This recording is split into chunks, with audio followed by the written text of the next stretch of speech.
ಈಗಷ್ಟೇ social ಮೀಡಿಯಾದ updates ನೋಡುವಾಗ ಚಂದ್ರಚೂಡ್ ಹೇಳಿಕೆಯನ್ನು ನಾನು ನೋಡಿದೆ. ಮಾಜಿ ಪತ್ರಕರ್ತರು ಹಾಲಿಯಾಗಿ ಯಾವುದೋ ಒಬ್ಬ ನಟನ ಹತ್ರ ಮ್ಯಾನೇಜರ್ ಆಗೋ ಇನ್ನೊಂದಾಗ ಕೆಲಸ ಮಾಡ್ತಾ ಇದ್ದಾರೆ. ಇರಲಿ, ಅವ್ರು ಏನೋ ಕೆಲಸ ಮಾಡ್ಕೊಳ್ಳಿ. ಆದರೆ ಅವರು ಕೊಟ್ಟಂಥ ಹೇಳಿಕೆಯ ಬಗ್ಗೆ ನನಗೆ ತೀವ್ರ ಆಕ್ಷೇಪ ಇದೆ. ಯಾಕೆ ತೀವ್ರ ಆಕ್ಷೇಪ ಅಂದರೆ, ಡಿ ಕೆ ಶಿವಕುಮಾರ್ ಅವರು ಇತ್ತೀಚೆಗೆ ಕೊಟ್ಟಂಥ ಹೇಳಿಕೆ ಕನ್ನಡ ಚಿತ್ರರಂಗದ ನಟ ನಟಿಯರು ನೆಲ ಜಲ ಭಾಷೆ ವಿಷಯಕ್ಕೆ ಸಂಬಂಧಪಟ್ಟಂತೆ ಸ್ಪಂದಿಸ್ತಾ ಇಲ್ಲ.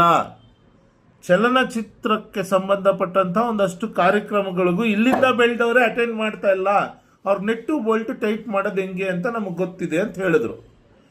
ಅದಕ್ಕೆ ಸಮ್ಮತವನ್ನು ವ್ಯಕ್ತಪಡಿಸಿದವರು ನಮ್ಮ ಮಂಡ್ಯದ ಶಾಸಕರಾಗಿರುವಂಥ ರವಿಕುಮಾರ್ ಅವರು.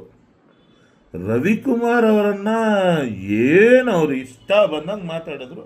ಅವರೆಲ್ಲ ಡಿ ಕೆ ಶಿವಕುಮಾರ್ ಹೆಸರೆತ್ತಿಲ್ಲ, ಮೋಸ್ಟ್ಲಿ ಧೈರ್ಯ ಇಲ್ಲ ಅನಿಸುತ್ತೆ. ಯಾಕೆಂದರೆ ಗೊತ್ತಿರ್ಬೋದು ನಿಜವಾಗೂ ನೆಟ್ಟು ಬೋಲ್ಟು ಟೈಟೋ ಲೂಸೋ ಮಾಡ್ತಾರೆ ಅಂತ. ಇರಲಿ ಪಾಪ, ಅವ್ರ ಭಯದ ಬಗ್ಗೆ ನನಗೆ ಅಪಾರವಾದ ಅಗಾಧವಾದ ನಂಬಿಕೆ ಮತ್ತು ಒಪ್ಪಿಗೆ ಮತ್ತು ಸಹಮತ ಇದೆ. ಅಲ್ರಿ ಮಿಸ್ಟರ್ ಚಂದ್ರಚೂಡ್, ರವಿಕುಮಾರ್ ಅವ್ರ ಬಗ್ಗೆ ನಿಮಗೇನು ಗೊತ್ತಿದೆ ಅಂತ ಅವ್ರ ಬಗ್ಗೆ ಇಷ್ಟೊಂದು ಮಾತಾಡ್ತಾ ಇದ್ದೀರಾ. ಐಡಿಯಾಲಜಿ ಮ್ಯಾಚ್ ಆಗಲ್ಲ, ಇನ್ನೊಂದು ಮ್ಯಾಚ್ ಆಗಲ್ಲ ಅಂತ. ಇದೇ ರವಿಕುಮಾರ್ ಅವರು, ನೀವು ಹೇಳ್ತಾ ಇದ್ರಲ್ಲ, ನಿಮ್ಮ ನಿರ್ಮಾಪಕರು ಚಲನಚಿತ್ರ ವಾಣಿಜ್ಯ ಮಂಡಳಿ ಮತ್ತು ಅಕಾಡೆಮಿಗಳ ಮುಂದೆ ಕ್ಯೂ ಅಲ್ಲಿ ನಿಂತಿದ್ರು ಅಂತ. ಹೌದು, ಮಂಡ್ಯದ ಜನತೆ ಕೂಡ ಸಾಕಷ್ಟು ಸಮಸ್ಯೆಯಲ್ಲಿದ್ದರು. ಕೋವಿಡ್ ಸಮಯದಲ್ಲಿ ಈ ಮನುಷ್ಯ ಅಲ್ಲಿನ ಶಾಸಕ ಅಲ್ಲ ರವಿಕುಮಾರ್ ಅವರು, ಆದರೂ ಕೂಡ ಸಾವಿರಾರು ಜನ ಮನೆಗಳಿಗೆ ಆಶ್ರಯ ಆಗಿದ್ದಾರೆ. ಇವತ್ತು ಅವ್ರೇನು ಮಾತಾಡಿದ್ರಿ? ಅವ್ರ ಮನೆ ಆಸ್ತಿ ಬಗ್ಗೆ ಮಾತಾಡಿದ್ರ, ನಿಮ್ಮ ಮನೆ ಆಸ್ತಿ ಬರ್ಕೊಡಿ ಅಂತ ಮಾತಾಡಿದ್ರ, ಅಥವಾ ನೀವು ಯಾವನ ಹತ್ರನ ಕೆಲಸ ಮಾಡಿ ಬೂಟ್ ನೆಕ್ತಾ ಇದ್ದೀರಲ್ಲ ಆ ನಾಯಕನ ನಟನ ಮನೆ ಆಸ್ತಿ ಬರ್ಕೊಡಿ ಅಂತ ಕೇಳಿದ್ರ? ಅವ್ರು ಕೇಳಿದ್ದು ಚಲನಚಿತ್ರದ ನಾಯಕ ನಟರು ಇಲ್ಲಿನ ಅನ್ನ ತಿಂತಾ ಇದ್ದೀರಿ, ಇಲ್ಲಿ ನಿಮ್ಮ ಚಿತ್ರಗಳು ಓಡ್ತಾ ಇದೆ, ಇಲ್ಲಿನ ನಿಮ್ಮ ಚಿತ್ರಗಳಿಗೆ ಕನ್ನಡ ಚಿತ್ರಗಳಿಗೆ ಸಬ್ಸಿಡಿ ಕೊಡ್ತಾ ಇದ್ದೀವಿ. ಅದು ಯಾವ ಸಬ್ಸಿಡಿ ಎಲ್ಲಿಂದ ಬರ್ತಾ ಇದೆ?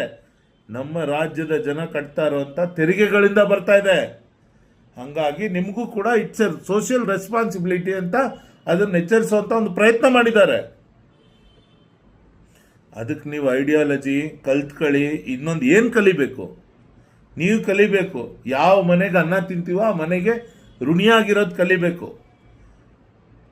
ಕನ್ನಡ ನಾಡಿನಲ್ಲಿ ಅನ್ನ ತಿಂದಂಥ ಒಬ್ಬ ನಟ ನಟಿ ಯಾರೇ ಇರಲಿ, ಅವ್ರು ಇದಕ್ಕೆ ಋಣಿಯಾಗಿರೋದು ಕಲಿಬೇಕು. ಅದನ್ನು ಬಿಟ್ಬಿಟ್ಟು ನಮಗೇನೋ ಪ್ರಿನ್ಸಿಪಲ್ಸ್ ಕಲಿತು ನಮಗೇನೋ ನೀತಿ ಹೇಳಕ್ಕೆ ಬರ್ತಾ ಇದ್ದೀರಲ್ಲ, ಯಾವ ಮಟ್ಟಕ್ಕೆ ಇದು ಸರಿ? ಫಸ್ಟ್ ಆಫ್ ಆಲ್ ನಿಮ್ಮ ಲ್ಯಾಂಗ್ವೇಜ್ ಏನ್ರಿ? ಯಾರನ್ನ ಥ್ರೆಟ್ ಮಾಡಕ್ಕೆ ನೋಡ್ತಾ ಇದ್ದೀರಾ? ಯಾರನ್ನ ಎದುರ್ಸಕ್ಕೆ ನೋಡ್ತಾ ಇದ್ದೀರಾ?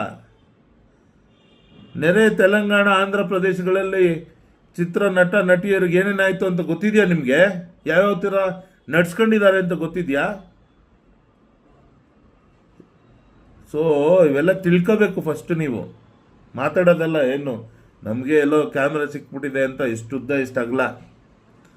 ಈ ಕೂಡಲೇ ನೀವು ಡಿ ಕೆ ಶಿವಕುಮಾರ್ ಅವ್ರಿಗೂ ಕ್ಷಮೆ ಕೇಳಬೇಕು, ಉಪಮುಖ್ಯಮಂತ್ರಿಗಳಿಗೆ. ಹಾಗೆಯೇ ಮಂಡ್ಯ ಶಾಸಕರಾದಂಥ ರವಿಕುಮಾರ್ ಅವ್ರಿಗೂ ಕ್ಷಮೆ ಕೇಳಬೇಕು. ಇಲ್ದಿದ್ರೆ ಏನಾಗುತ್ತೆ ಅಂತ ನೀವು ಕೇಳಿ, ನಾನು ಹೇಳ್ತೀನಿ ಆಸ್ ಎ ಕಾನೂನು ಗೊತ್ತಿರೋನಾಗಿ. ನನಗಿವತ್ತು ರವಿಕುಮಾರ್ ಅವರು ನನ್ನ ನೆಚ್ಚಿನ ನಾಯಕನ ಬಗ್ಗೆ ಡೆಫಾಮೇಟ್ರಿ ಸ್ಟೇಟ್ಮೆಂಟ್ ಕೊಟ್ಟಿದ್ದಾನೆ ಅಂತ ನಿಮ್ಮ ವಿರುದ್ಧ ನಾನ್ ಕ್ರಿಮಿನಲ್ ಡೆಫಾಮೇಷನ್ ಹಾಕ್ಬೋದು. ನಂತರ ರವಿಕುಮಾರ್ ಅವ್ರನ್ನ ನೆಚ್ಕೊಂಡು ನೂರಾರು ಜನ ಇದ್ದಾರೆ, ಅವ್ರು ಹಾಕ್ಬೋದು. ಡಿ ಕೆ ಶಿವಕುಮಾರ್ ನೆಚ್ಕೊಂಡು ಸಾವಿರಾರು ಜನ ರಾಜ್ಯದ ಮೂಲೆಯಲ್ಲಿದ್ದಾರೆ, ಅವ್ರು ಹಾಕ್ಬೋದು. ಕೋರ್ಟ್ಗೆ ಅಲ್ದು ಜೀವನ ಕಳ್ಕೋಬೇಡಿ. ಯಾವ ವಿಷಯದ ಬಗ್ಗೆ ಮಾತಾಡ್ತಿದ್ದೀವಿ ಅಂತ ಇನ್ನು ಮುಂದೆ ಆದರೂ ನಿಮಗೆ ಪ್ರಜ್ಞೆ ಇರಲಿ. ಮಿಸ್ಟರ್ ಚಂದ್ರಚೂಡ್, ತಿಳ್ಕೊಂಡಿದ್ದೀರಿ ಅಂತ ನನಗೆ ಅನಿಸ್ತಾ ಇದೆ. ತಿಳ್ಕೊಂಡಿಲ್ಲ ಅಂದರೆ ಭಗವಂತನೇ ನಿಮ್ಮನ್ನು ಕಾಪಾಡಬೇಕು. ನಮಸ್ಕಾರ.